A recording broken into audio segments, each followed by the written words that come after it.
As we've reported this morning, Joran Van der Sloot is on his way back to Peru to face charges there for the murder of Stephanie Flores.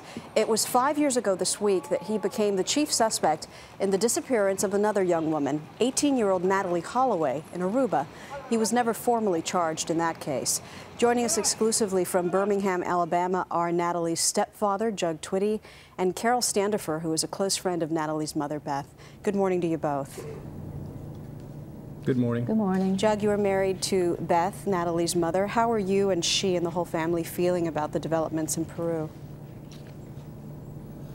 Well, you know, it's been 5 years now, so we've had some ups and downs through all this.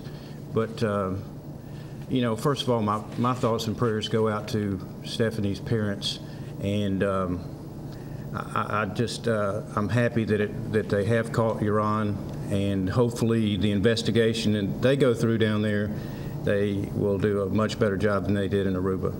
Do you feel that you will finally have answers about what happened to Natalee now that he's been arrested and potentially charged in connection with this new murder? I certainly hope so. I mean, I feel like we could have had the answers in the first couple of days down there had they done their job right. And, you know, this should have never happened, what's happened in Peru. And I actually lay blame on the one person in particular, and that's the chief in charge, Van der Sloot, at that time, because he knew what happened, and it just happened to be some political connections down there and friendship that kind of let, you know, Joran slip off the hook. Carol, you're very good friends with Beth. Tell us about her state of mind now that this has developed. Well, I think she's really a little bit overwhelmed right now, and with all the events that occurred this weekend, she's just really very disturbed. And every Memorial Day weekend, it's hard for her, and it's hard for all of us who went through this, because it brings it back and we remember what happened. And this event in Peru was extremely upsetting and disturbing. And I also want to extend my heart and wishes to the family. I think it's really one of the most devastating things that can happen to a person, is to lose a child.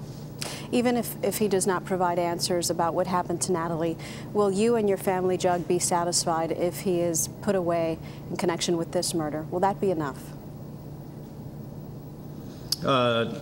No, it's a start. It's not enough. I mean, I think what Beth has worked so hard for and will continue to work hard for is to find out what happened to Natalee, and to find, you know, if there is remains from Natalee. That's what we want.